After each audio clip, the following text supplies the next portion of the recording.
김어준의 뉴스 공장.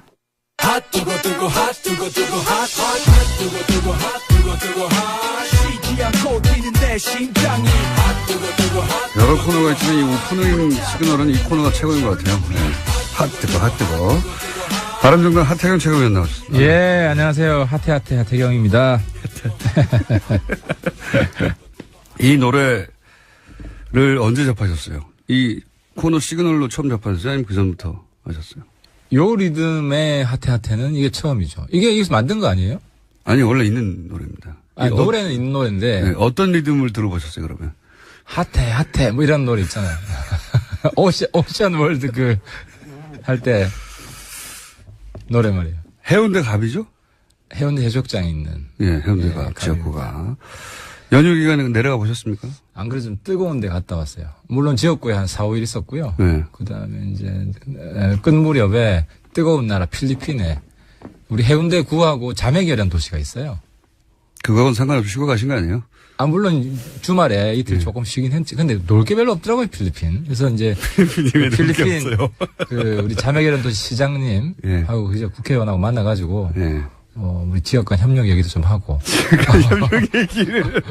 아, 실제로 우리 이제 해운대 지역이 매립지라서 바다 간척. 그쪽에도 뭐 간척 사업을 한다고 그래서 우리 노하우 좀. 그 얘기는 한 30분 하고 나머지 놀다 오셨죠. 어쨌든 해운대 내려갔더니 분위기가 어떻습니까? 아, 근데 해운대뿐만 아니라 필리핀에서까지도 좀 감사 인사 드리려고 하는데 뉴스 공장 잘 듣고 있어요. 힘내세요. 이런 분들이 꽤 많았어요. 힘내시라고? 힘내시라고. 이게 힘내시라는 요지는 한국당 애들하고 놀지 말고 자강해라.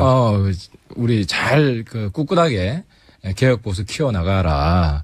이런 응원하시는 분들이 꽤 많아가지고요. 참 제가 저분들 걱정을 해드려야 되는데 국민들이 우리 바른정당과 하태경 걱정해 주시는구나. 너무 감사했습니다. 너무 고맙습니다. 몇 명이나 됐다고 지금 그러신 겁니까? 뉴스공장 듣는다고 한 사람 한 10명? 10명? 네, 저를 마주친 사람 중에. 그 중에서 다른 이제 듣긴 듣는데 이제 아는 척 안 한 사람도 있긴 하겠죠.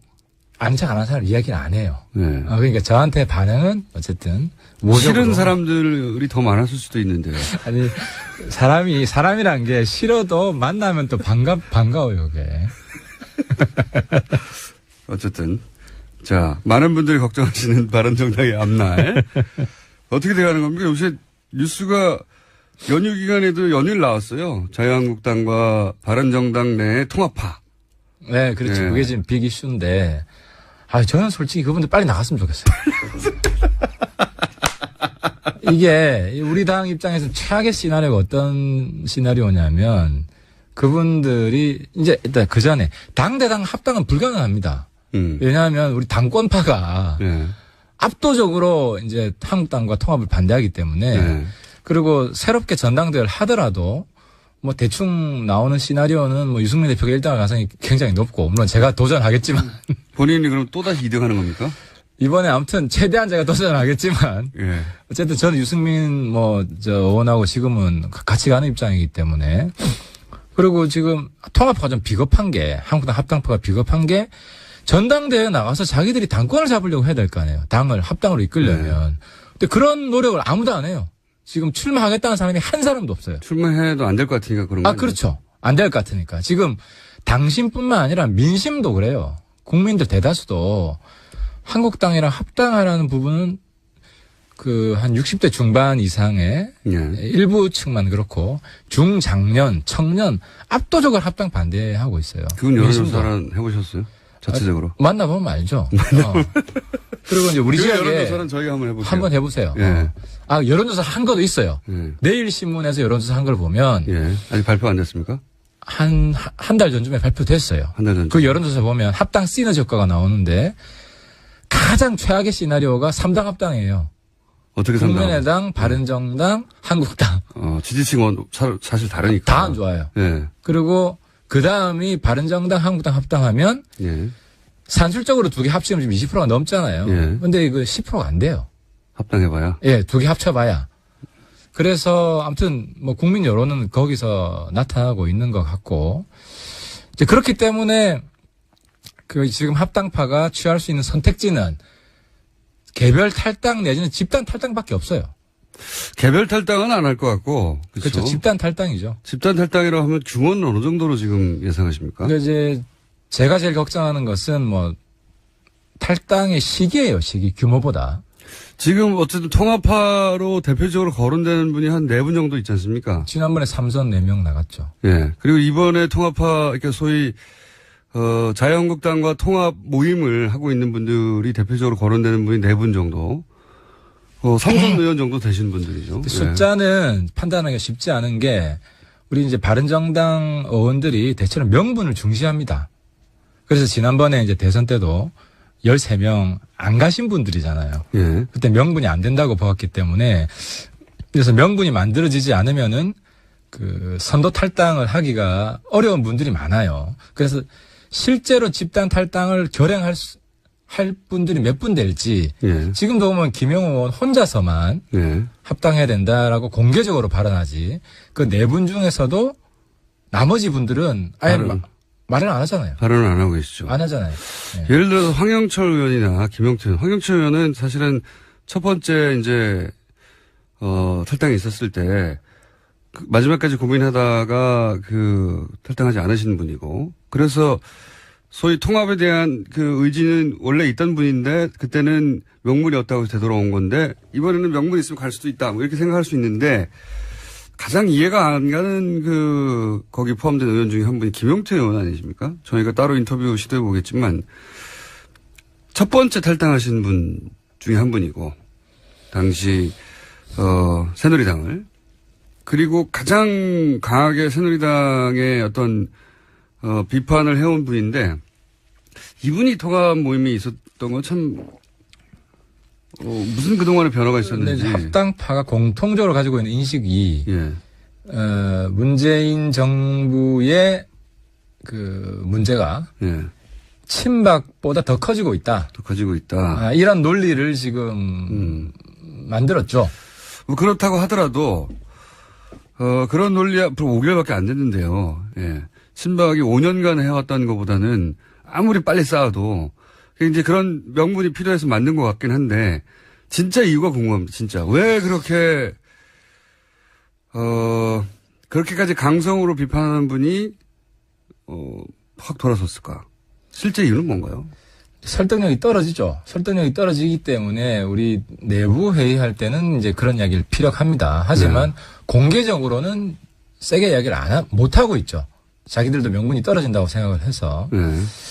근데 이제 제가 보더라도 우리 당 안에서 여러 가지 이제 발언하는 걸 보면 이제 탄핵에 찬성한 한국당? 그러니까 한국당이란 여러 가지 정책적인 문제나 현안들에 대해서 한국당하고 실제로 입장이 똑같은 거예요.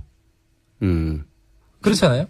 그러니까 여러 가지 우리 당 내에서 이제 발언하는 내용들을 보면 노선은 똑같은데 박근혜 전 친박이 싫은 거죠.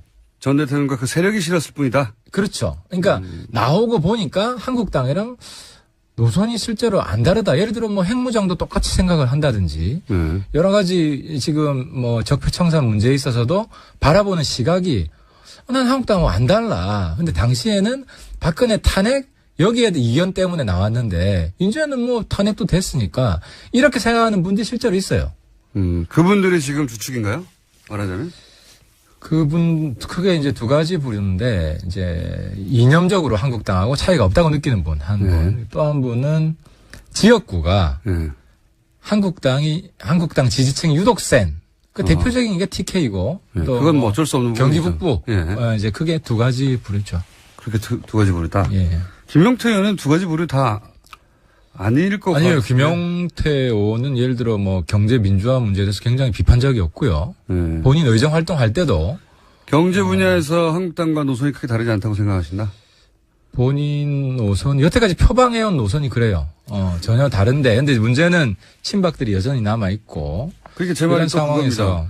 박근혜 전 대통령 탈당 문제도 이야기한 지가 언젠데 아직도 안 되고 있지 않습니까? 그리고 곧 다음 주면 할 것만 같은 어떤 멘션이나 제스처가 나온 지도 한두 달 지난 것 같은데요. 홍준표 대표로부터. 그래서 통합파도 좀 복잡합니다. 한 색깔이 아니고 그 안에 이제 조건부 통합파가 있고, 그러니까 박근혜 출당과 친박 몇 명이 같이 출당해야만 논의해 볼 수 있다가 있고, 그냥 묻지 마. 지금은 문재인 정권의 전횡이 너무 심하기 때문에 아예 그냥 통합해야 된다. 조건 없이 무조건 통합파 이렇게 나눠져 있어가지고. 통합파로. 예, 그래서 거기도 단일 행보를 하기가 쉽지 않을 거다라는 겁니다. 조건부 통합파는 몇 명이고. 그건 따지기가 좀 어려워요. 이제 입장을 공개적으로 이야기 안 하는 분들도 있고 하기 때문에. 그러면 어쨌든 이리저리 다 합쳐서 통합적으로 통합파라고 부를 수 있는 분들이. 제가 볼 때는 통합파, 적극적 통합파가 한 대여섯 분. 적극적인 자강파가 한 5, 6명. 나머지 약간 유보적인. 중간지대에 있고 한 명분을 중시하는 이런 합리적인 분들. 그러면 거의 10여 명이 유동적인 상황이네요? 그렇죠. 10여 명은 현실적인 걱정이 있는 거죠. 내년 지방선거를 잘 치러야 되는데 사당 체제로는 어쨌든 다 떨어질 것 같다. 그러니까 물론 이제 자강파들도 소위 내년 지방선거의 현실적 대책이 뭐냐, 다 죽자는 거냐, 여기에 대해서 분명한 입장을 내놓아야 되긴 해요. 서로 이제 질문하는 거군요. 변한 게 없는데 왜 들어가냐, 이거 그렇죠. 하나 하고, 이쪽에서는, 그러면 지방선거는 어떻게 하려고 그러는 거냐. 다 죽자는 거냐, 우리 그럴 수는 없지 않냐. 그럼 자강파에 다 죽자는 거냐에 대한 답변은 자강파는 뭐라고 답합니까? 내무원이 때는. 그래서 저는 통합파는 빨리 나갔으면 좋겠다, 일단. 오히려. 왜냐하면 최악의 시나리오가 내년 지방선거 공천 직전에 한 2월 정도에 나가잖아요. 그러면은 뭘 준비를 할 수가 없어요. 미리 전략을 다 준비를 하고 일부러 그렇게 하지 않아요. 판을 짜놔야 되는데 이게 최악의 시나리오예요. 내년 1, 2월경에 나가는 경우. 그래서 지금 빨리 나가야 있는 사람 중심으로 오히려 다시 재편을 해서 일사불란하게 나갈 수라도 있죠. 우리가 여러 가지 전략 점수를 만들어보고. 근데 지금은 전략 점수를 합의할 때마다 반대를 할 거기 때문에 그래서 이분들이 빨리 나가주는 게 자강파, 통합파는 현실적으로 시기와 방법의 문제만 남아있을 뿐 심정적으로는 헤어졌네요. 지금 말씀 들어보니까. 한 가지가 있죠. 한 가지가 뭐냐면 예를 들어서 신당을 만들자. 예를 들어서 이제 그분들이 자기들도 모양이 빠지니까 국민의당에도 좀 혁신적인 사람, 그리고 한국당에도 그나마 합리적인 사람, 이 해체 모여 하자. 이게 현실화될 가능성이 있다면 몰라도 그렇지 않으면은 지금 상황에서는 거의 헤어졌다. 한 가지 방법이 있죠. 그냥 다수파에게 따라주겠다 우리가. 전당대회를 하니까 이렇게 페어플레이를 하자고 하면은 아마 다 갈 수 있을지도 모르겠는데, 그렇더라도 몇 명은 지금 안 가면 안 되는, 이미 거의 공개적으로 통합 이야기 한 분들 있잖아요. 무조건 통합해야 된다. 이런 분들은 같이 하기가 좀 어렵다고 봐야죠. 그러면 통합파를 어쩌다 보니 대표하게 됐다고 표현한 이유는 본인이 직접 그렇게 주도해서 이 움직임을 끌고 나가는 모양새는 아니니까, 뒤에서는 어떨지 모르지만. 김무성 전 대표 같은 경우에는 통합을 하자는 쪽이잖아요. 그렇죠. 그러면 김무성 전 대표가 어떤 생각을 하고 있냐가 결정적이지는 않을지 몰라도 매우 중요한 편에 속하는 거 아닙니까? 그분들. 중요하지 않죠, 사실. 이제는 아니에요. 이제 아니에요. 왜냐하면. 그 정도로 리더십 떨어졌습니까? 아니, 김무성 대표도 되게 이제 입지가 좁아진 게, 한국당 내에서 안 받을 사람, 죽어도 안 받을 사람, 몇 명을 고르라 그러면, 그 3명 중에 한 분이에요. 지금 이제 제가 조금 올라가가지고, 유승민, 하태경, 김무성 이 정도를 꼽는 것 같은데. 그래요? 그런 얘기가 있습니까? 네, 제가 조금 올라갔어요. 그래서 홍 지사랑 싸우고 이러다 보니까 홍 대표. 의원님 많이 올라갔네요. 예전에 오던가 말던가 아니었어요? 예, 예전에는 무더가 오면 받아주는 이런 상황이었는데 지금은 절대 안 받아주는. 거기에 김무성 대표도 있습니까? 전 대표도? 그 안에 친박들이 이제 싫어하죠. 그리고 한국당 지지자들이 싫어하는 대표적인 어원 중에 하나가 유승민, 김무성 둘이었어요, 원래는. 거기에 지금 제가 꼽살에 지금 껴있는 이런 상태고. 그러니까 이제 본인은 당대당 통합 이게 아니면 탈당해서 가더라도 안 받을 가능성이 많죠. 무소속은 있어야 돼요. 그래서. 무리할 될 수도 있군요. 네, 그래서 이제 탈당을 할 경우에 저쪽에서 안 받아주는 경우가 생기기 때문에 애매한 분들이 좀 있는 거죠. 그래서 김무성 대표가 이 움직임을 주도할 수도 없고 입지도 좁아진 상태다. 그렇죠. 주도하기가 어렵죠. 그럼 유승민 대표와 김무성 대표가 두 분 다 전이긴 하지만 두 분이 만나가지고 뭔가 이렇게 큰 딜을 했다 이렇게 된다. 그 가능성 있죠. 그 가능성은 아까 이야기한 지방선거. 지방선거 계획이 뭐냐. 그래서 서로 어느 정도 동의가 되면 어쨌든 정치인은 좋은 성적만 내면 되니까 지금 한국당이랑 이제 합당하고 싶어 하는 사람들도 자기 지역구에 합당 안 하면 자기 밑에 있는 사람 다 떨어질 것 같으니까 그런 현실적 고민이 정치인이 있잖아요. 근데 이게 어느 정도 당선될 수 있는 비전이 있다. 이러면은 뭐 귀 기울여 들을 수 있는 거죠. 기로에 서 있는 것이고 이 기로에 서 있는 상황이 얼마나 오래 갈까요? 올해를 넘기지 않길 바라시는 거 아니에요, 의원님은? 저는 뭐 전당대회 전에 끝내는 게 그래야 전당대회 지도부 구성해서 힘있게 쭉 나가는 거지. 전당대회를 따지면 한 달밖에 안 남지 않습니까? 저는 그랬으면 좋겠어요. 그런데 아마 그분들은 명분이 없어서 또 아마 못 나가는 상황이 될 겁니다. 정치에 명분이 없을 때는 보통 무슨 사건을 일부러 만들어내기도 하잖아요. 뭐 그렇죠. 근데 모르겠습니다. 또 뭐가 준비되고 있는지는. 자유한국당 사정은 어떻습니까? 한국당은 거기도 지금 속 편안한 상태는 아닌 것 같더라고요. 그래서 홍준표 대표 한번 전화 통화 해보세요. 안 그래도 지금 내가 어제 홍 대표 그 이야기 듣고 좀 본인 전화번호 없다는 이야기. 네, 본인 전화. 제가 전화번호 알고 그 통화도 물론 이제 당 대표 되기 전이지만 예. 통화도 뭐 여러 번 하고 했는데 갑자기 어제 자기는 전화가 없고 수행 비서 전화를 쓴다. 네. 그 이야기는 사실이 아닌 걸. 그거는 사실이 아닙니다. 그래서 전화번호 여기 확 공개하실 겁니까? 사실이 아니긴 한데 자유한국당 내에서도 뭐랄까요, 이렇게 순탄치만은 안 나보더라고요, 속사정이. 아무래도 알고 계신 게 뭐가 있습니까? 박근혜 출당도 잘 못하잖아요. 그러니까 이제 서청원, 최경환 출당은 불가능합니다. 그건 아예 불가능하다. 아예 불가능합니다. 왜냐하면 3분의 2 의원들 지지가 있어야 되기 때문에 그래서 이제 자기들이 꼼수로 내는 게 그 당협위원장을 다 사퇴하자. 전국 다요? 전국 다. 그런 식으로 해서 이제 새로 복당하는 사람들 자리를 만들어 당협위원장 될 수 있는 가능성을 열어주겠다. 그것도 보장해 주는 것도 아니고 가능성을 열어주겠다는 거예요. 그래서 당협위원장을 그러니까 탈당한 분들 지역 말고 전체 다 하자. 그렇죠. 전체 다. 그것도 어려울 것 같은데요. 그렇죠. 그것도 어렵습니다. 다른 그러니까 지역은 아니 내가 왜 내놔야 돼 이렇게 하지 않을까요? 그래서 이제 한국당은 바른정당 사람들 이제 데려오는 명분이 문재인 정말 나쁜 놈이야. 이걸 계속 부각시키는 것밖에 없어요.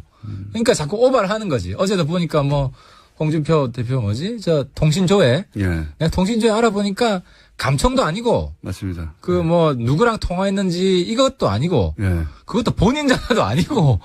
그러니까 이런 좀 말도 안 되는 억지 명분 만들어가지고. 가입자 누군가 알아보는 건데, 그게 보통은. 그러니까 자기 정보더라고요. 자기 정보. 자기 정보 알아보고 개인정보, 이제 이름, 주민번호, 주소 이 정도 알아보는 건데, 그것도 본인 번호도 아닌데, 그거 가지고 사찰. 이렇게 자꾸 말도 안 되는 반대를 하니까, 제가 홍 대표를 비판 안 할 수가 없죠. 문재인을 비판하더라도 조금 수준 있게, 격 있게 이렇게 해야 국민들이 지지를 하지. 본인은 수준 있게 격 있게 하고 있는데, 홍준표 대표는 못하고 있다고. 저는 문재인 대통령 비판할 때 근거를 확실히 가지고 하죠. 알겠습니다. 자유한국당의 가장 어려운 점은 지금 그러면 소위, 친박 혹은 최소한 박근혜 전 대통령에 대한 청산 정도는 얘기해야 되는데 그것도 하기가 힘든 내부 사정 혹은 지지층. 그것도 아마 어제인가요? 그제인가요? 태블릿.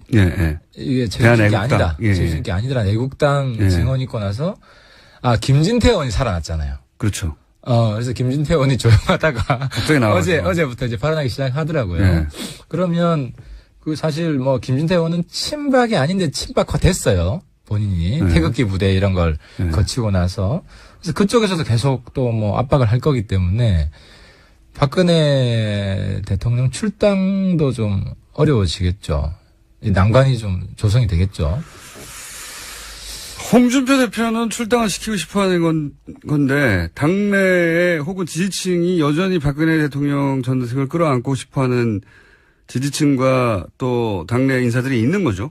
그래서 그런 거죠, 지금. 그래서 홍 대표가 무슨 역사적 결단을 원래 대선 전에 했어야 돼요. 그때 친박 확실히 선을 긋고 나갔으면 지금 홍 대표가 어쨌든 개혁 보수의 깃발을 들더라도 뭐 안 어울리지는 않을 텐데 지금은 뭐 이미 끝났죠. 이미 끝나서 제가 일관되게 주장하듯이 한국당 해산을 목표로 우리가 싸워야 됩니다. 해산. 네, 뭐 쉽지는 않지만. 한국당 해산되기 전에 바른정당 해산되는 거 아닙니까? 우리는 해산은 안 되지. 일부가 탈당할 뿐이고. 이건 어떻습니까? 최근에 왜 국정원이 이제 김대중 전 대통령 이명박 정부 당시의 국정원이 노벨상 취소 뭐 이런 작업을 했다 이런 정황이 좀 드러나고 있는데 이 뭐 한마디로 천인공노할 일이죠. 이 자체는 어쨌든 제가 볼 때는 실행이 된 것과 무관하게 이런 모의를 했다는 것이고 그리고 또 이게 국정원에서 이야기가 나왔다는 것이잖아요. 그래서 이 진상규명 철저히 해야 되고요. 근데 지금 애매한 게 이 국정원에서 먼저 아이디어를 만들어서 시민단체 이거 해보라고 제안한 건지 아니면 시민단체가 이거 해보면 어떨까요 해서 뭐 국정원이 그냥 들은 입장인 건지 이 부분이 지금 애매한데. 시민단체 중에 국정원한테 제안할 수 있는 시민단체가 있다면 그 자체가 이미 특수한 커넥션이죠. 아, 여기는 이미 커넥션이 있다고 알려진 단체잖아요. 예. 이미 알려진 단체인데 그래서 여기에 대한 진상규명이 필요하고요. 그래서 국민들께서는 뭐 저는 MB까지 연결시키는 거 반대하지만 어쨌든 이게 아니 국정원에서 나온 아이디어라면 누구한테까지 보고가 됐느냐 이런 부분에 대해서 관심이 있는 거 아닙니까? 우려가 있고 그래서 철저히 밝혀야 된다고 봅니다. 최근 이거는 사실 바른정당의 최고위원으로서는 관심이 없었을 수도 있는데 최근에 왜 BBK 얘기가 다시 나왔습니까? 다스 얘기도 막 나오고. 예. 이쪽은 관심이 없으십니까? 제가 그땐 정치할 때가 아니어가지고 그 MB 대선할 때지 않습니까? 네네. 그래서 막 어쨌든 그 부분도 뭐 진상 규명이 필요한 부분이 있습니다. 본인이 가진 혹시 BBK나 뭐 다스나 기타 등등 주가 조작이나 이 일련의 사건들 쭉 이어진 에 대해서 개인적으로 가졌던 궁금증은 없었어요, 혹시? 있죠. 아, 물론 궁금한 점은 있는데 저도 용량에 한계가 있는 사람이라서. 뭐가 특히 궁금하셨는지 제가 궁금증을 풀어드리려고 거꾸로. 아, 그 부분 관심이 많으셨죠. 네. 관심이 앞으로 생기시면. 예, 제가 좀 관심 가져보겠습니다. 왜냐하면 이게 앞으로 계속 나올 사안이거든요. 질문할 게 별로 없으신 모양이에요. 아니, 요 이야기는 현역 정치인들이 잘 안 하더라고요. BBK 이야기. 그죠. 오래된 이야기고. 그러니까 이게 이제 MB 대통령에 대해서 지금 역공하겠다는 거 아니에요. MB 측에서도 우리도 노무현 정부 때 가지고 있는 정보가 있다. 네. 전 있을 거라고 봅니다. 네. 근데 만약에 그렇게 서로 공개해가면서. 그러니까 지금 쟁점이 좀 그거 같아요. MB 정부 국정원만 정치 사찰을 했느냐. MB 정부 국정원도 정치 사찰을 했지만, 했을 뿐만 아니라 그 전에도 했다. 국정원의 관행이었다. 정권 안보에 충성하는. 근데 MB 때 심하게 했다. 이러면 노무현 정부 때는 나올 거예요. 그럼 그렇게 되면은 서로 그냥 진흙탕 싸움이 되는 거죠. 아니, 노무현 정부 때도 실제로 그런 식의 정치적 사찰과 정치적 어떤 탄압과 혹은 국가폭력이 있었으면, 그거 나와야죠. 그러니까 제 요지는 뭐냐면. 가지고 있으면 지금 우리가 하려고 하는 건 국정원 개혁이잖아요. 예. 근데 MB를 구속시키면 국정원 개혁이 잘 되고, MB를 구속 안 시키면 국정원 개혁이 잘 안 되는 게 아니잖아요. 국정원 개혁은 대통령의 의지만 있으면 되는 거예요. 예. 국정원은 대통령의 손발이기 때문에. 국정원 개혁은 국정원 개혁이고 그 과정에서 어떤 이명박 전 대통령이 책임이 있으면 그것도 묻히는 거죠. 물론 있으면 해야 되는데 자꾸 연기만 피우고 아직까지도 제가 볼 때 직접적인 관련 증거는 안 나왔어요. 맞습니다. 안 나왔는데 정치권에서 그렇지 MB 자꾸 구속하라는 이야기까지 나오고 이런 상황이니까 법보다 정치가 앞서간다는 거죠. 그래서 제가 지난번에 말씀드렸지만 국가의 얼굴이었던 사람이다. 그러니까 이런 경우는 최대한 정치권에서는 신중하게 하자. 일반 민간인들이 화가 나면 뭔 이야기 못 해요. 근데 아무튼 어제도 보니까 박지원 대표가 MB 구속해야 된다. DJ 나오니까. DJ 지금 나온 거 자체가 실행이 됐는지 진상규명이 전혀 안 됐는데 바로 정치화시키거든요. 이런 게 제가 볼 때 구태정치라는 거죠. 알겠고요. 그거하고 만약에 상관은- 나오면 저도 MB한테 한마디 할 겁니다. 네. 직접 장기가 나오면. 근데 나오기 전까지 하태는 최대한 신중하겠다. 그 입장은 그게 충분히 국가에 대한 뭐 예의다. 충분히 이해가고요. 그 정치적 공방 말고 BBK나 다스는 정치적인 게 아니잖아요. 예. 예, 뭐 그 부분은. 그쪽에서 뭐가 나오면은 바로 제가 한마디 합니다. 근데 네. 100마디 정도 하실 내용이 나오실 수도 있습니다. 자, 염색 얘기를 자꾸 묻는 분들이 많네요. 염색체? 아니, 머리 아, 염색. 염색? 머리 염색 마지막으로 저희가 걸었던 게 뭐였죠, 그때? 이러면 염색하는 걸로 하자고. 그때 그거였죠. 근데 그게 내가 볼 때 불공정한 게임인 게. 예. 그때 뭐였죠? 박근혜 정부 때도 예. 뭐 댓글 이런 걸 하지 않았겠느냐. MB 정부 때뿐만 아니라. 그렇죠. 예. 근데 이제 했다는 증거가 나오면 내가 염색을 하고. 박근혜 정부 때도 댓글 공정을 했다는 증거가 나오면 내가 염색을 하고. 안 나오면은 우리 이 김원준 공장장이 하기로 했는데 네. 시한을 정해야 돼. 이게 몇 개월 내로 안 나오면 한다. 그렇지. 왜냐하면 계속 안 나오면 언제까지 나올 때까지 기다릴 수는 없는 거 아니야. 좋습니다. 그럼 6개월로 하죠. 6개월. 네. 지금부터 6개월이면. 6개월 이내에 박근혜 정부 시절에도 댓글 공장이 있었다고 나오면 염색을 하시고 6개월 이내 7개월째 나오면 소용없고 오늘부터 6개월. 예, 오늘부터 6개월 이내에 나오면 그거는 페어한 게임이네요. 예, 좋습니다. 예, 좋습니다. 자, 오늘 여기까지 긴 휴가 끝에 했더니 서로 입이 잘 안 열리네요. 바른정당의 하태경 최고위원이었습니다. 감사합니다. 예, 감사합니다.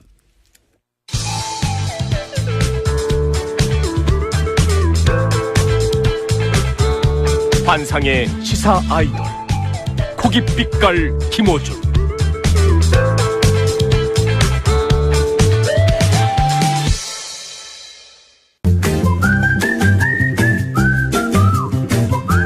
칼 폴라라니 사회경제연구소 독립적인 홈페이지가 있는 연구소입니다.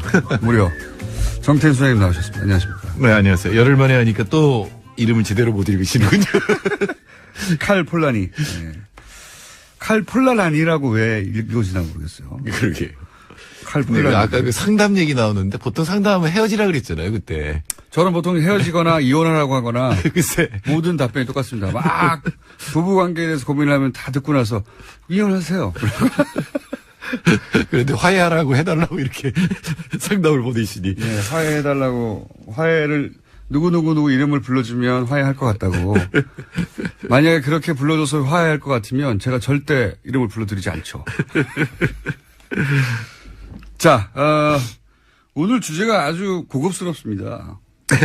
무슨 주제냐면 노벨 경제학상 받은 분, 예. 노벨 경제학상을 미국 시카고대 리처드 세일러 교수가 받았다고 합니다. 근데 이분이 행동 경제학으로 네. 여러 행동 경제학의 이론의 틀을 마련했다고 해서 이제 받았다고 하는데, 이 노벨 경제학상의 의미 그리고 행동 경제학이 무엇인가 이런 거를 지금 해설해 주시겠다는 굉장히 고급스러운 주제를 들고 왔습니다. 이거 고급스러운 거야? 네. 먼저 THALER인데 우리나라에서 이렇게 번역이 나올 때 탈러라고 한 데도 있고 세일러라고 이렇게 네. 발음한 것도 있는데 이분이 독일 출신이에요. 그러니까 아마 집안에서는 탈러라고 부를 것 같아요. 탈러. 네. 그래서 이제 미국에 사니까 미국에서 커서 살아니까 이제 사람들이 전부 세일러라고 부르니까 네. 세일러라고 부르는 게 이제 맞을 것 같고요. 행동 경제학이라고 하는 거는 행동을 이제 설명하는 건데 경제를 제가 이해하고 있는 게 맞나 봐주십시오. 경제를 그동안은 이제 논리적이고 합리적이고 숫자에 기반해서 사람들이 이제 현명한 선택을 하고 뭐 기타 등등의 전제하에 설명해 왔는데 그게 아니다. 네, 뭐 대체로 맞췄습니다. 대체로 맞습니까? 예, 가장 중요한 그 중에 가장 중요한 단어는 합리적이란 rational이라고 하는 단어인데 인간은 이기적이고 자기 물질적 이익을 추구하고 그걸 위해서 극대화의 행동을 한다는 건데 실제로 관찰해 보니까 아니더라라는 겁니다. 그러니까 경제학이 두 가지 큰 가정인데 하나는 인간은 이기적이다, 하나는 시장이 효율적으로 작동한다는데 사실은 둘 다 안 맞거든요. 그러니까 경제학 전체가 지금 흔들릴 수가 있는데 그 인간이 과연 행동으로 합리적으로 행동하느냐를 미시적으로 거시적으로 양쪽으로 다 본 분이 세일러 교수라고 볼 수가 있습니다. 이게 이제 행동 경제하고 딱 들어맞지는 않는데 약간 유사한 학문의 융합이라고 보는 게 예전에 이제 생물학 진화하고 심리학하고 갖다 붙여가지고 심리학을 진화의 관점에서 바라본 진화 심리학이라는 게 등장해서 꽤 지금도 대체로 맞습니다. 행동경제학이 이제 실험경제학 결합하면서 행동경제 사실 심리학하고 많이 결합돼 있고 나중에는 생물학하고도 결합하거든요. 아하. 그러면서 이제 행동경제학을 설명하는 여러 가지 얘기들이 이제 행동을 설명하는 여러 가지 얘기도 나오는데 최근에는 심리학, 생물학, 경제학, 사회학 뭐 이런 것들이 전부 모여서 도대체 인간이 이기적인데 협동이라는 걸 왜 할까? 뭐 이런 것들을 이제 이 기원을 찾아 나가는 거죠. 그 중에 가장 뛰어난 통찰을 보여준 사람 중에 하나가 세일러 교수입니다.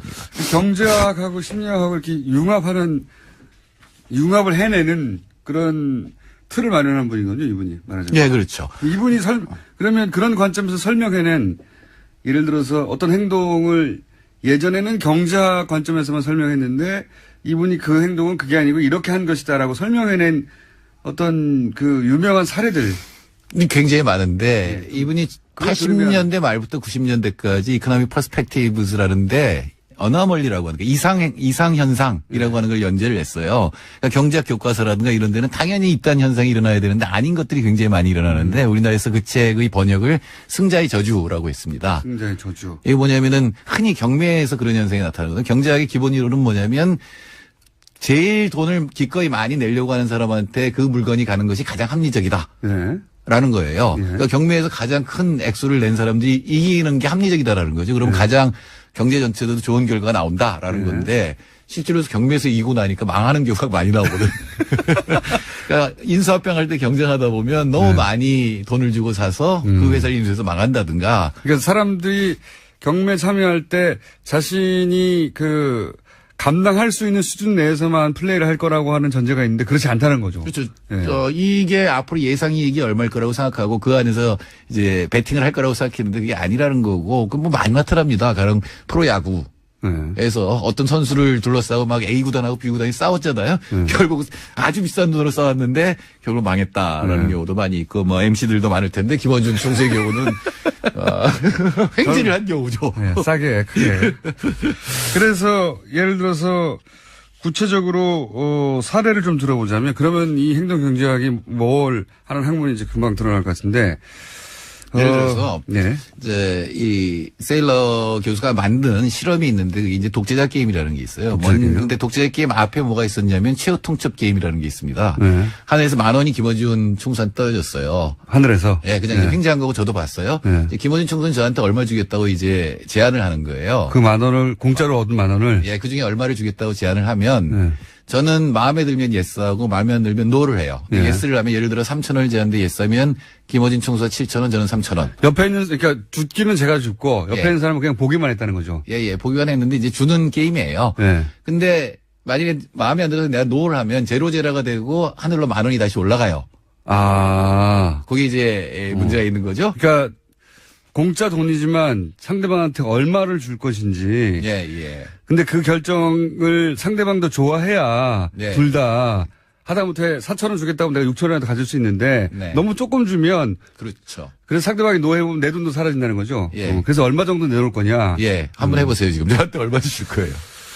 근데 그 옆에 있는 사람 그냥 구경만 한 사람이에요? 아무런. 그건 아무 저기가 없고 네. 그냥 이렇게 생각해 봅시다. 경제학에 상정하는 대로 A도 이기적이고 B도 이기적인 사람이다. 네. 라고 상정하면 얼마가 답일까요? 5,000원씩 나눠야죠. 네. 근데 만약에 둘 다 아무런 노력을 안 했다면. 예, 대체로 이제 실험을 해보면 이건 정말 수백만 명이 했어요, 전 세계적으로. 네. 대체로 4,000원에서 5,000원이 나옵니다. 근데 네. 경제학이 예측하는 답은 이론이에요. 이런? 예. 왜 그렇습니까? 인간은 이기적이고 네. 물질적 이익만 추구하기 때문에 A가 이론을 제시했을 때 B는 예스하면 이론이고 노하면 제로죠. 예. 그럼 이론이라도 얻기 위해서 예스할 그렇죠. 것이다. 인간은 이기적이기 때문에 네. 물질적 이익만 추구하니까. 그러니까 A는 그걸 알기 때문에 이론을 아, 제안하고. 알겠습니다. 근데 실제로 안 그렇거든요. 실제로는 내가 이론을 못 먹더라도 상대가 그렇죠. 너 죽고 나 죽자 이렇게. 9,999원을 가지는 게 배가 아픈 거죠. 여기까지가 최후통첩 게임이고 그러니까 경제학자들이 반론을 제기했어요. 그건 A도 자기 돈 다 날릴까봐 그렇게 주는 거다. 그건 A의 이기주의다. 네. 결국은 이기주의다라고 설명하니까 세일러 교수가 들고 나온 게 뭐냐면은 독재자 게임이에요. 그게 뭡니까? 그럼 B는 노할 기회가 없어요. 오케이. 그 무조건 A가 주는 대로 그냥 받고 끝이에요. 네. 그럼 얼마 나올 것 같아요? 진짜로 실험을 했거든요. 이런 그럼 것 때문에. 빵원이겠죠. 아닙니다. 그렇지도 않아요. 근데 2,000원에서 3,000원 나옵니다. 아, 그 사람이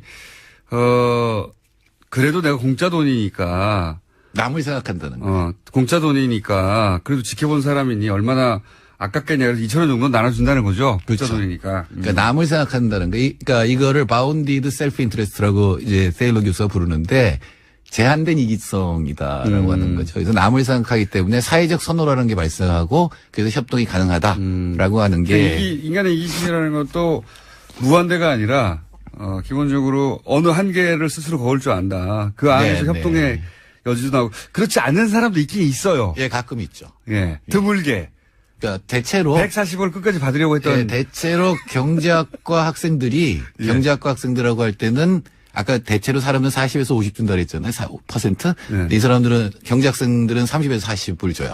오히려. 그런 교육을 받았기 때문일지도 모르고 그런 사람이 이 경제학과를 갔을지도 그런 모르고 사람이 경제학과 예, 갔을지도 그 실험도 했습니다만 이거는 이제 인간이 제한적으로 이기적이라는 얘기고 그다음 제한적으로 합리적이라고 하는 얘기도 많이 합니다. 인간이 과연 레셔널하게 막 자기 이익을 끝까지 추구하느냐 그러지 않는다라는 거죠. 대체로 기준점을 정해놓고 자기가 어느 정도 만족스러우면 거기에 대해서 이제 타협한다. 예, 타협하는 그런 행위를 많이 한다라는 거고요. 그게 이제 소위 셀러 교수가 밝혀낸 사람이 그 끝간데 없이 이기적이거나 혹은 논리적으로만 행동하거나 혹은 뭐 수치에 따라서만 행동하거나 그렇지 않다. 그리고 또 하나는 이제 의지도 부족하다 인간은 의지가 굉장히 부족한 그러니까 제한 의지성이라는 말을 쓰는데 의지가 부족하다는 건 어떤 의미입니까? 그리고 뭐 금연을 하겠다고 해놓고 금연 약속 못 지키고 이러는 거죠.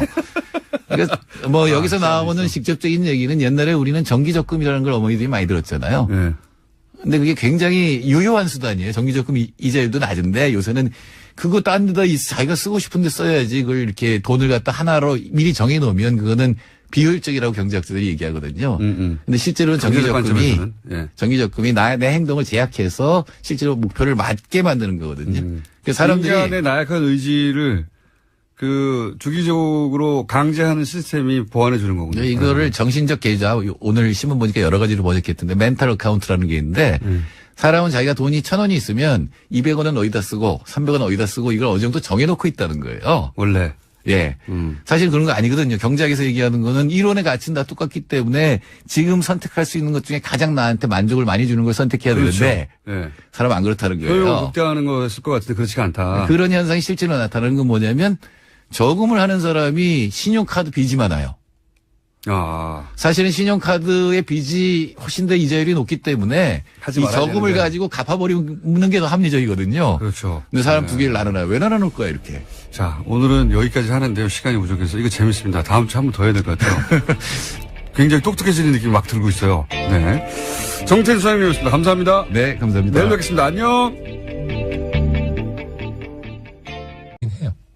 서로 이제 질문을 하는 거군요.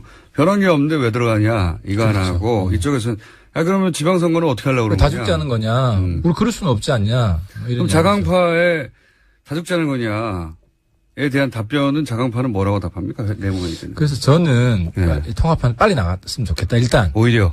왜냐하면 네. 최악의 시나리오가 내년 지방선거 공천 직전에 한 2월 정도에 나가잖아요. 예. 그러면은 뭘 준비를 할 수가 없어요. 미리 전략을 다 준비를 하고 일부러 그렇게 하지 않아요. 판을 짜놔야 되는데 이게 최악의 시나리오예요. 내년 1, 2월경에 나가는 경우. 그래서 지금 빨리 나가야 있는 사람 중심으로 오히려. 다시 재편을 해서 일사불란하게 나갈 수라도 있죠. 우리가 여러 가지 전략 전술을 만들어 보고. 근데 지금은 전략 전술 합의할 때마다 반대를 할 거기 때문에 그래서 이분들이 빨리 나가주는 게 좋아요. 자강파 통합파는 현실적으로 시기와 방법의 문제만 남아있을 뿐 심정적으로는 헤어졌네요. 지금 말씀 들어보니까. 심정 한 가지가 있죠. 한 가지가 뭐냐면 예를 들어서 뭐 신당을 만들자. 네. 예를 들어서 이제 그분들이 자기들도 모양이 빠지니까 뭐 국민의당에도 좀 뭐 혁신적인 사람 그리고 한국당에도 그나마 합리적인 사람 이 해체 모여 하자. 예. 이게 현실화될 가능성이 있다면 몰라도 그거 어렵지 그렇지 않습니까? 않으면은 지금 상황에서는 거의 헤어졌다. 한 가지 방법이 있죠. 그냥 다수파에게 따라주겠다 우리가. 전당대회를 하니까 이렇게 페어 플레이를 하자고 하면은 아마 다 갈 수 있을지도 모르겠는데 그렇더라도 몇 명은 지금 뭐 안 가면 안 되는 이미 뭐 거의 공개적으로 통합 이야기 한 분들 있잖아요. 무조건 통합해야 된다. 이런 분들은 뭐 같이 하기가 좀 어렵다고 봐야죠. 그러면 통합파를 어쩌다 보니 대표하게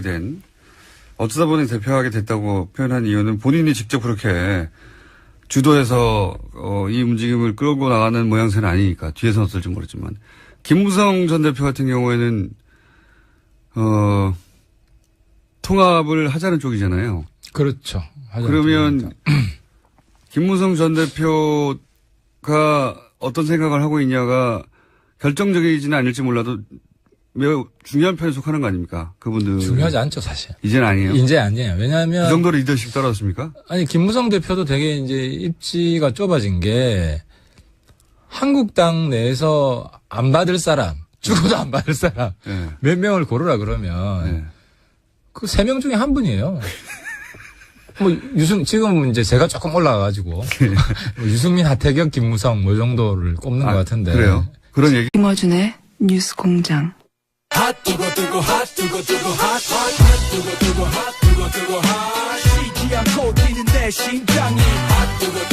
여러 코너가 있지만 이 오프닝 시그널은 이 코너가 최고인 것 같아요. 네.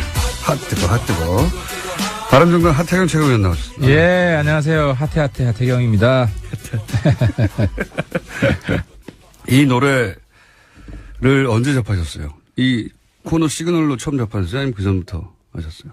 요 리듬의 하태는 이게 처음이죠. 이게 여기서 만든 거 아니에요? 아니, 원래 있는 노래입니다. 아니, 노래는 있는 노래인데. 네, 어떤 리듬을 들어보셨어요, 그러면? 하태, 뭐 이런 노래 있잖아요. 오션 월드 할 때 노래 말이에요. 해운대 갑이죠? 해운대 해수욕장에 있는. 예, 해운대 갑, 지역구가. 연휴 기간에 내려가 보셨습니까? 안 그래도 좀 뜨거운 데 갔다 왔어요. 물론 지역구에 한 4, 5일 있었고요. 네. 그 다음에 이제, 끝 무렵에 뜨거운 나라 필리핀에 우리 해운대 구하고 자매결연 도시가 있어요. 그거하고는 상관없이 쉬고 가신 거 아니에요? 아, 물론 주말에 이틀 조금 쉬긴 했지. 근데 놀 게 별로 없더라고요, 필리핀. 그래서 이제 필리핀 우리 자매결연 도시 시장님 하고 이제 국회의원하고 만나가지고 우리 지역 간 협력 얘기도 좀 하고. 협력 얘기를. 아, 실제로 우리 이제 해운대 지역이 매립지라서 바다 간척. 그쪽에도 뭐 간척 사업을 한다고 그래서 우리 노하우 좀. 그 얘기는 한 30분 하고 나머지 놀다 오셨죠. 어쨌든 해운대 내려갔더니 분위기가 어떻습니까? 아, 근데 해운대뿐만 아니라 필리핀에서까지도 좀 감사 인사 드리려고 하는데 뉴스 공장 잘 듣고 있어요. 힘내세요. 이런 분들이 꽤 많았어요. 힘내시라고. 힘내시라고. 이게 힘내시라는 요지는 한국당 애들하고 놀지 말고 자강해라. 우리 잘 꿋꿋하게 개혁 보수 키워나가라. 이런 응원하시는 분들이 꽤 많아가지고요. 참 제가 저분들 걱정을 해드려야 되는데 국민들이 우리 바른정당과 하태경 걱정해 주시는구나. 너무 감사했습니다. 너무 고맙습니다. 몇 명이나 됐다고 지금 그러신 겁니까? 뉴스공장 듣는다고 한 사람 한 10명? 10명? 네, 저를 마주친 사람 중에. 그 중에서 다른 이제 듣긴 듣는데 이제 아는 척 안 한 사람도 있긴 하겠죠. 아는 척 안 한 사람 이야기를 안 해요. 네. 그러니까 저한테 반응은 어쨌든 싫은 사람들이 더 많았을 수도 있는데요. 아니 사람이란 게 싫어도 만나면 또 반가워요, 그게. 어쨌든 자, 많은 분들이 걱정하시는 분이죠. 숫자는 판단하기가 쉽지 않은 게 우리 이제 바른정당 의원들이 대체로 명분을 중시합니다. 그래서 지난번에 이제 대선 때도 13명 안 가신 분들이잖아요. 예. 그때 명분이 안 된다고 보았기 때문에 그래서 명분이 만들어지지 않으면은 선도 탈당을 하기가 어려운 분들이 많아요. 그래서 실제로 집단 탈당을 결행할 분들이 몇 분 될지 지금도 보면 김영호 의원 혼자서만 합당해야 된다라고 공개적으로 발언하지 그 4분 중에서도 나머지 분들은 아예 말을 안 하잖아요. 발언을 안 하고 계시죠. 안 하잖아요. 네. 예를 들어서 황영철 의원이나 김용태 의원. 황영철 의원은 사실은 첫 번째 이제 탈당이 있었을 때 마지막까지 고민하다가 탈당하지 않으신 분이고 그래서 소위 통합에 대한 의지는 원래 있던 분인데 그때는 명분이 없다고 되돌아온 건데 이번에는 명분이 있으면 갈 수도 있다 뭐 이렇게 생각할 수 있는데 가장 이해가 안 가는 거기 포함된 의원 중에 한 분이 김용태 의원 아니십니까? 저희가 따로 인터뷰 시도해 보겠지만 첫 번째 탈당하신 분 중에 한 분이고 당시 새누리당을. 그리고 가장 강하게 새누리당의 어떤 비판을 해온 분인데 이분이 통합 모임이 있었던 건 참 무슨 그동안의 변화가 있었는지. 합당파가 공통적으로 가지고 있는 인식이 예. 문재인 정부의 그 문제가 예. 친박보다 더 커지고 있다. 더 커지고 있다. 이런 논리를 지금 만들었죠. 뭐 그렇다고 하더라도 그런 논리 앞으로 5개월밖에 안 됐는데요. 예. 친박이 5년간 해왔다는 것보다는 아무리 빨리 쌓아도 이제 그런 명분이 필요해서 만든 것 같긴 한데 진짜 이유가 궁금합니다. 진짜 왜 그렇게 그렇게까지 강성으로 비판하는 분이 확 돌아섰을까? 실제 이유는 뭔가요? 설득력이 떨어지죠. 설득력이 떨어지기 때문에 우리 내부 회의할 때는 이제 그런 이야기를 피력합니다. 하지만 공개적으로는 세게 이야기를 못 하고 있죠. 자기들도 명분이 떨어진다고 생각을 해서. 근데 이제 제가 보더라도 우리 당 안에서 여러 가지 이제 발언하는 걸 보면 이제 탄핵에 찬성한 한국당? 그러니까 한국당이란 여러 가지 정책적인 문제나 현안들에 대해서 한국당하고 실제로 입장이 똑같은 거예요. 그렇잖아요?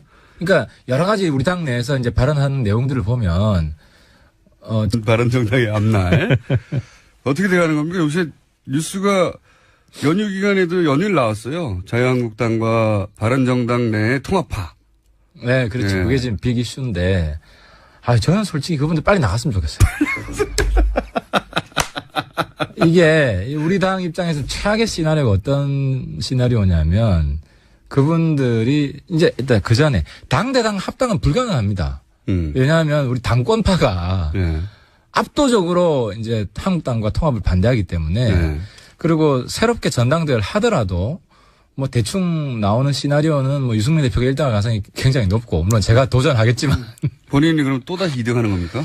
이번에 아무튼 최대한 제가 도전하겠지만 어쨌든 저는 유승민 의원하고 지금은 같이 가는 입장이기 때문에 그리고 지금 통합파가 좀 비겁한 게 한국당 합당파가 비겁한 게 전당대회에 나가서 자기들이 당권을 잡으려고 해야 될 거 아니에요. 당을 합당으로 이끌려면. 근데 그런 노력을 아무도 안 해요. 지금 출마하겠다는 사람이 한 사람도 없어요. 출마해도 안 될 것 같으니까 그런 거예요. 그렇죠. 안 될 것 같으니까. 지금 당신뿐만 아니라 민심도 그래요. 국민들 대다수도 한국당이랑 합당하라는 부분은 한 60대 중반 이상의 일부 층만 그렇고 중장년, 청년 압도적으로 합당 반대하고 있어요. 그건 여론조사는 해보셨어요? 자체적으로. 만나보면 알죠. 그리고 이제 우리 지역에 여론조사는 저희가 한번 해보세요. 한번 해보세요. 여론조사 한 것도 있어요. 내일 신문에서 여론조사 한 걸 보면 아직 발표 안 됐습니까?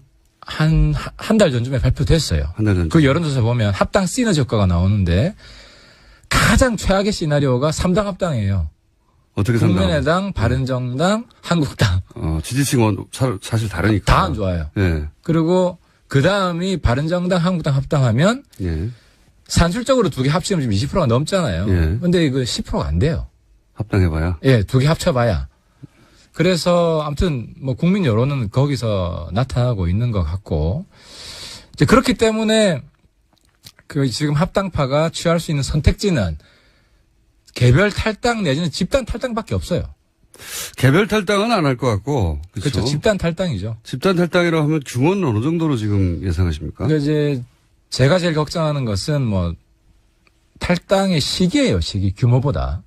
지금 어쨌든 통합파로 대표적으로 거론되는 분이 한 4분 정도 있지 않습니까? 지난번에 3선 4명 나갔죠.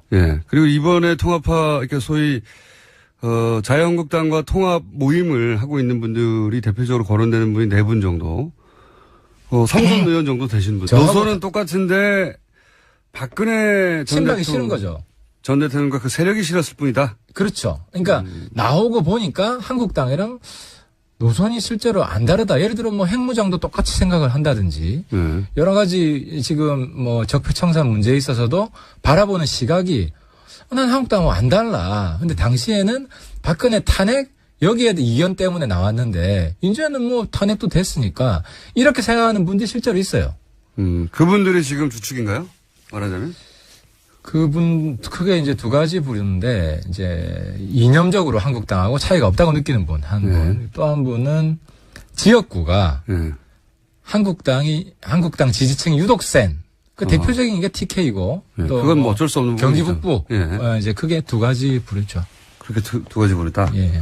김용태 의원은 두 가지 부류 다 아닐 것 같아요. 아니요, 김용태 의원은 예를 들어 뭐 경제 민주화 문제에 대해서 굉장히 비판적이었고요. 본인 의정 활동할 때도 경제 분야에서 한국당과 노선이 크게 다르지 않다고 생각하신다? 본인 노선, 여태까지 표방해온 노선이 그래요. 전혀 다른데. 근데 문제는 친박들이 여전히 남아있고. 그러니까 제 말이 이런 또 그겁니다. 상황에서. 박근혜 전 대통령 탈당 문제도, 이야기한 지가 언젠데, 아직도 안 되고 있지 않습니까? 그리고 곧 다음 주면 할 것만 같은 어떤 멘션이나 제스처가 나온 지도 한두 달 지난 것 같은데요. 홍준표 대표로부터. 그래서 통합파도 네. 좀 복잡합니다. 한 색깔이 아니고. 네. 그 안에 이제 조건부 통합파가 있고, 그러니까 박근혜 출당과 친박 몇 명이 같이 출당해야만 논의해 볼 수 있다가 있고, 그냥 묻지 마.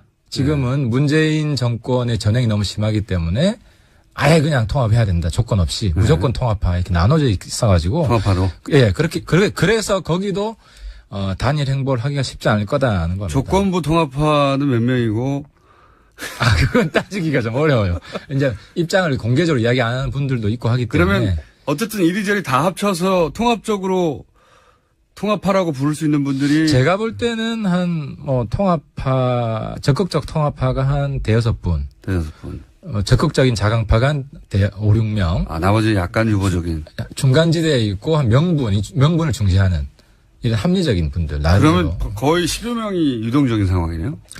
그렇죠. 10여 명은 현실적인 걱정이 있는 거죠. 내년 지방선거를 잘 치러야 되는데 사당 체제로는 어쨌든 다 떨어질 것 같다. 그러니까 물론 이제 자강파들도 소위 내년 지방선거의 현실적 대책이 뭐냐, 다 죽자는 거냐, 여기에 대해서 분명한 입장을 내놓아야 되겠